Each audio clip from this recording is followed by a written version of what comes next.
ubwayo yatwaye amafaranga menshi kurenzaho byatwaye bari kubaka ubwato bwa Titanic. Yinjije amafaranga agera kuri biliyoni 2.2 z'amadolari y'Amerika. Bigira filimi ya mbere yinjije amafaranga menshi muri filimi zose zabayeho. Gusa uyu munsi ngiye kwereka amakosa yakozwe muri iyi filimi. Ibyanyuma gutangaza kurushaho. Reka duhere kuri ya scene aho Jack yasohokanye Rosa muri cya cyiciro cyabo cy'abakene kugira ngo amwereke uko ubuzima bumeze hanyuma yo kuba umukire. Murabizi neza bakigeraho barabyinnye. Ndagira ngo witegereze Jack mu ifoto ngiye kukwereka. Mwitegereze neza, reba umusatsi we hejuru, urabona neza uko umeze. Ndagira ngo witegereze hasi uko yisumera. Ubyitegereje neza wakibaza uko bigenze. Gute umuntu yaba ahagaze umusatsi udasokoje yakunama ugahita wisokoza? Iri ni ikosa bakoze, ntabwo bishoboka. Kubabonye iyi filimi murabizi neza ko ahantu hambere Jack na Rose bamenyaniye ari cyagiye Jack atabara Rose agiye kwiyahura, agiye gusimbuka ubwato. Murabizi neza ko nyuma y'iki gikorwa Jack yatumiye n'umuryango wa Rose bagasangira ifunguro kugira ngo mushimbe iki gikorwa yakoze. Ibi byatumye Jack na Rose barushaho kumenyana. Bimubaza kujya ku ruhande batangira kuganira. Ndagira ngo nkubwire ikosa Jack yakoze ubwo yarimo aganira na Rosa. Ubwo Jack atangira kuganiriza Rosa amubwira ati, "Nkiri umwana nabaga nicaye hafi y'ikiyaga ndimo nduba amafi mu kiyaga cyitwa Lake Wizota." Iri ni ikosa yarakoze ubwo batabyitayeho. Iki kiyaga cyitwa Lake Wizota ni ikiyaga cyakozwe n'abantu. Mu ndimi z'amahanga tubyita artificial lake. Iki kiyaga ntabwo cyabagaho igihe urugendo rwa Titanic rwarimo ruba. Ahubwo iki kiyaga cyakozwe nyuma y'imyaka 5 Titanic irohamye. Ku bantu bazi neza ko iyi filimi yabaraga amateka yabayeho ya Titanic, birumvikana ko iki kiyaga cyitwa Wizota kitagakwiye kuvugwamo kubera ko amateka ya Titanic yabaye iki kiyaga kitarabaho. Iri ni ikosa bakoze muri iyi filimi. Urukundo rwa Jack na Rose rwaragera rurakura, bigezaho nta muntu n'umwe ariko kubaho adafite undi. Gusa nyuma y'uko fiancé wa Rose amenye ko Rose asigaye akundana na Jack, byabaye ngombwa ko afungira Jack mu cyumba kimwe cy'ubwato, amwambika amapingu, amuzirikira ku gikuta.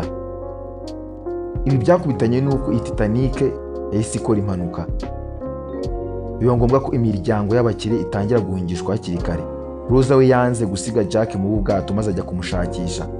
Asanga afungiye mu cyumba yambaye n'amapingu, ariko icyumba kirimo cyuzura amazi. Ndagira ngo witegereze neza urebe ikosa ryabaye muri iyi scene. Nureba neza Jack aho haruguru, urabona ko yambaye icyo twakita mu Kinyarwanda nk'umukandara ufata ipantaro ariko unyuze mu bitugu. Mu Cyongereza babyita suspender. Reba hejuru kubona ko yambaye, ariko nureba hasi urabona ko tutaza aho igiye. Iri ni ikosa bakoze. Bishoboka bite ko umuntu yaba yambaye ikintu ariko umwanya nko guhumbya kigahita kibura? Iri ni ikosa bakoze rwose. Reka dukomeze turebe n'andi makosa. Ndagira ngo witegereze iyi foto ngiye kukwereka. Irebe neza, reba mu kirahure, witegereza neza, ukareba witonze, urasanga icyo uri kubona ari nta kindi, ahubwo urasanga ari umukameramani.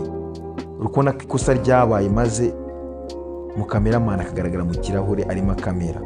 Ibi ntabwo byagakwiye kuba. Ubundi muri filimi zihenze nk'izi bafite uburyo bakoresha ku buryo kameramani adashobora kugaragara mu kirahure arimo kamerera imbere. Gusa iri kosa ryaragaragaye muri filimi ihenze nk'iyi. Murabizi neza ko Titanic yakozwe ari imwe kandi nta n'indi irakorwa imeze nkayo. None ndagira ngo urebe n'indi foto yindi ngiye kukwereka kugira ngo urebe irindi kosa ryakozwe muri iyi filimi yitwa Titanic. Ndagira ngo urebe hejuru, urabona ko Jack na Rose bari kumwe. Reba inyuma yabo, reba uko ubwato bwa Titanic bumeze. None ndagira ngo urebe no hasi, reba aho Jack ahagaze wenyine. Reba inyuma ye, reba uko ubwato bwa Titanic bumeze. Nimba witegereje neza urabona ko bitandukanye. Iri ni irindi kosa ryakozwe. Ntabwo bishoboka ko ubwato bwatandukana kandi ari bumwe.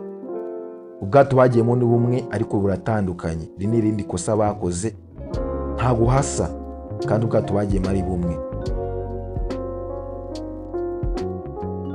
Murabizi neza ko abagenzi bagiye kujya muri Titanic bari baherekejwe n'inshuti n'abavandimwe. muri make ahantu Titanic yari igiye guhagurukira hari abantu benshi, ngira ngo muri kubibona ku iyo foto yo hejuru. Ariko murabizi neza ko nanone Fabrizio n'inshuti ye Jack bagiye gukina urusimbi kugira ngo barebe ko barya amatike abinjiza muri Titanic.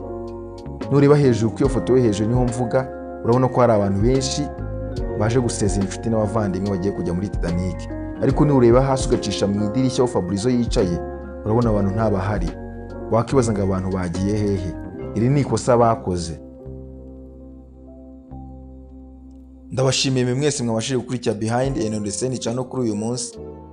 Ndabashishikariza gukora subscribe. Mu by'ukuri ni ikintu cyoroshye kuri mwe, gusa ni inkuru ikomeye kuri njyewe. Ciao ciao.